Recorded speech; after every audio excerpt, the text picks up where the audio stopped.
Shalom, good morning to all. పరమతని రక్తంతో కడగబడి ఆయన నామం చేత ముద్రింపబడి ఆయన చేత ప్రేమింపబడుతున్న ప్రియులారా, పరమతని మనకి ఇస్తున్న గొప్ప ధన్యత ఏంటంటే అనుదినం కూడా ఆయన కృపావాక్యం చేత మనం ఆత్మీయంగా బలపరచబడుతున్నాం.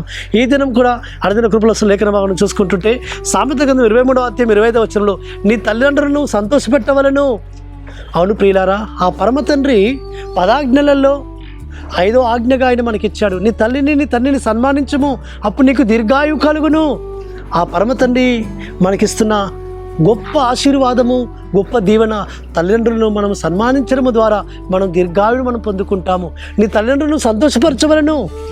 మనల్ని కని పెంచి పెద్ద చేసిన మన తల్లిదండ్రులను మనం సన్మానించాలి, వారిని గౌరవించాలి, వారిని మనము గొప్పగా వ్యక్తిగతంగా చూడాలి, వారికి మనం లోబడాలి, వారికి విధేయులు కావాలి. వారు మనల్ని బట్టి నిత్యము సంతోషించే వారిగా ఉండాలి సుమా. కాబట్టి ఈ లోకంలో పరమ తండ్రి మనకు ఒక శ్రేష్టమైన ఉన్నతమైన ఒక మార్గాన్ని చూపించాడు. ఆ మార్గంలో మనం నడుస్తున్నాము అంటే, సర్వశక్తిని మనం ఆరాధిస్తున్నాము, ఆయన గణపరుస్తున్నాము, ఆయన మహిమపరుస్తున్నాము అంటే దానికి కారణము మన కన్న తల్లిదండ్రులు. ఏంటంటే వాళ్ళే మనల్ని ఆ యొక్క గర్భములో పెంచారు, మనల్ని పెంచి పెద్ద చేశారు. మనం ఈ స్థితికి రావడానికి కారణం మొట్టమొదటిగా పరమ తండ్రి అయితే, రెండో వ్యక్తులుగా మన తల్లి మన తండ్రి. వారు ఎంతో కష్టపడ్డారు, మన కొరకు ఎంతో శ్రమపడ్డారు, ఎంతో వారి టైం చెల్లించారు, వారు ప్రయాసపడ్డారు. కాబట్టి పరమ తండ్రి సన్నిధిలో మనం నిజమైన భయభక్తుల జీవితాలు కలిగిన వారముగా ఉంటే, ఆ సృష్టికర్తను మనం ఏ విధంగా మనం ఆరాధిస్తున్నామో, గణపరుస్తున్నామో, మహిమపరుస్తున్నామో, ఆ సృష్టికర్తను తెలుసుకోవడానికి మనకు కారణమైన, మన పుట్టుకకు కారణమైన ఆ సర్వోన్నతునిక స్థానంలో ఆయన చేతిలో పాత్రలుగా వాడబడిన మన తల్లిదండ్రులు మనం ప్రేమించేవారిగా మనం ఉండాలి.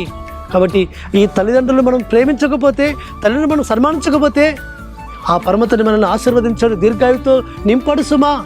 కాబట్టి మన దీర్ఘాయువుకు కారణంగా, మన దీర్ఘాయువుకు ఆయన ముడిపెట్టాడు.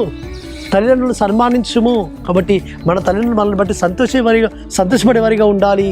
కాబట్టి మనం ప్రయోజకులమయ్యి, మనం గొప్ప స్థితిలో ఉండి, మన తల్లిదండ్రులు నిత్యము సంతోషపెడుతూ ఆనందపరుస్తుంటుంటే, వారు మనల్ని బట్టి సంతోషపడుతుంటే పరమ తండ్రి అక్కడ గణపరచబడుతుంటాడు, ఆయన సంతోషపరచబడుతుంటాడు, ఆయన మహిమపరచబడుతుంటాడు. కాబట్టి ఆ సర్వోన్నతుడు మనకిచ్చిన గొప్ప బాధ్యత మన తల్లిదండ్రులు మనం సన్మానించడము. ఆ పరమతని మనకిచ్చిన గొప్ప పని మన తల్లిదండ్రులు మనం ప్రేమించడము. ఆ పరమతని మనకిచ్చిన గొప్ప మన భుజస్కంధాలు ప్రేమించిన ఆ యొక్క భారం ఏంటంటే, మన తల్లిదండ్రులని ముదిమ వచ్చే వరకు మనం వారిని ప్రేమిస్తూనే ఉండాలి, వారిని కడ వరకు మనము వారికి లోబడుతూనే ఉండాలి. అట్టి విధంగా పరిశుద్ధాత్మతని మనకు సహాయం చేయనుగాక. ప్రార్థన చేసుకుందాం. పరలోకందున మా తండ్రి సర్వోన్నతుడా, మా తల్లిదండ్రులు మేము సన్మానించి ప్రేమించి వారిని సంతోషపెట్టి నీ దీర్ఘాయువుని మేము పొందుకొరకు సాయం చేయమని ప్రార్థిస్తూ, మానసికుడు విమోచకుడు నజరేయుడైన యేసు సతి పరిశుద్ధమైన నామమున స్తుతించి ప్రార్థించి వేడుకుంటున్నాము తండ్రి, ఆమేన్. సర్వోన్నతుడు సర్వాధికారిని యేసు కృపా కనికరము నిరంతరం తోడుగా ఉండి ఆయనే మనం బలపరచును గాక. ఆమేన్.